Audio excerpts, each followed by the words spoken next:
Today we will tackle the different type of discounts. First up is the trade discounts. This type of discounts are given by the seller to the buyer at the time of purchase of goods. It is done to encourage high volume or bulk sales. Trade discounts are given to attract more customers to generate higher sales. It is common sa mga wholesalers and retailers. For example, if bumili ka ng 10 pieces or more, meron kang 10% or 20% discounts. So, yun yung trade discount. Also, this reduces the list price. So, what is the list price? List price is the original tag price or the catalog price. So, kapag nasa malls and supermarkets tayo, kung ano yung price na indicated, that is the list price. Also, trade discounts are normally in percentage, such as 20%, 10%, 50% off, and such. Since trade discounts are made in order to attract customers, there is no need for both the buyers and sellers to record it in their accounting books. So we have a formula in order to find the trade discount. List price less trade discount equals to the invoice price. The invoice price is the amount charged to the buyer, so ito yung babayaran nung bumili. Compute for the trade discount, imumultiply lang natin yung list price to the given rate. And that amount will be deducted to the list price to come up with the invoice price. Next type of discount are cash discounts. This is given by the seller to reduce the amount that the buyer owes. Ibig sabihin, yung mismong utang ng buyer yung binabawasan. These are given to encourage early payment. So, nangyayari to kapag meron tayong sales on account. Nagkaroon tayo ng sales transaction pero inutang ng buyer. So, in order to encourage customer to pay their bills on time, binibigay natin tong cash discounts. So, unlike trade discounts, cash discounts are recorded in the accounting books of both the buyer and the seller. So, we will be recording sales discount and purchase discount. Of course, sales discount on the part of the seller and purchase discount on the part of the buyer. And the form of cash discount is ganito. It is in fraction terms, 2/10 and n/30. So, anong meaning nito?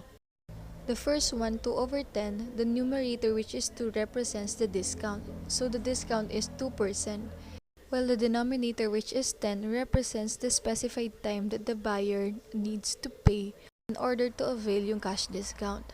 So, within 10 days after the sale transaction is kailangan na magbayad ni customer in order to avail the 2% discount. So let's have an example to further understand the difference between the two. So on December 1, the company sold goods to customers amounting to 120,000. Terms is 10%, 2/10, and n/20. So the first term, which is 10%, is the trade discount. It was discussed a while ago that trade discounts are normally presented in percentage. Next is the 2/10 and n/20 represents the cash discount.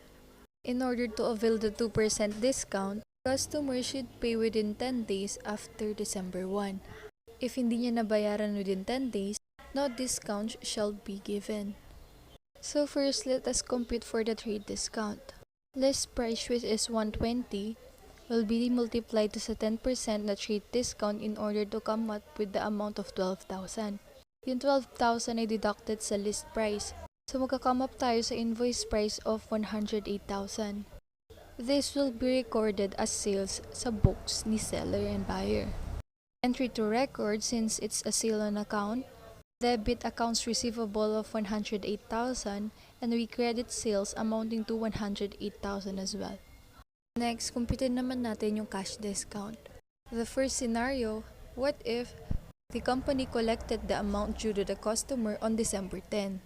So, sale transaction happened on December 1. So, 9 days na yung nakalipas and pasok siya dun sa 10-day period para mag-avail ng 2% discount. So, we will record for that. The entry to record, we have invoice price of 108,000. We have cash discount of 2%. I-multiply natin yun para makuha yung sales discount, which is 2,160. 108,000 is deducted sa sales discount na 2,160 para makuha natin yung cash payment ni customer, which is 105,840. Because of the sales discount, bumaba yung utang ni customer sa atin. On the other hand, si buyer is magre-record ng purchase discount. Pero nasa seller point of view tayo, kaya sales discount yung ni-record natin. What if we collected the amount due to customer on December 15? So more than 10 days na yon. So ibig sabihin, hindi pasok yung 2% discount. So wala tayong discount. So the amount due is as it is sa invoice price. So the entry to record, we debit cash amounting to 108,000 and we credit accounts receivable amounting to 108,000 as well. So walang deductions. So that's the purpose why trade discounts and cash discounts are given to customers.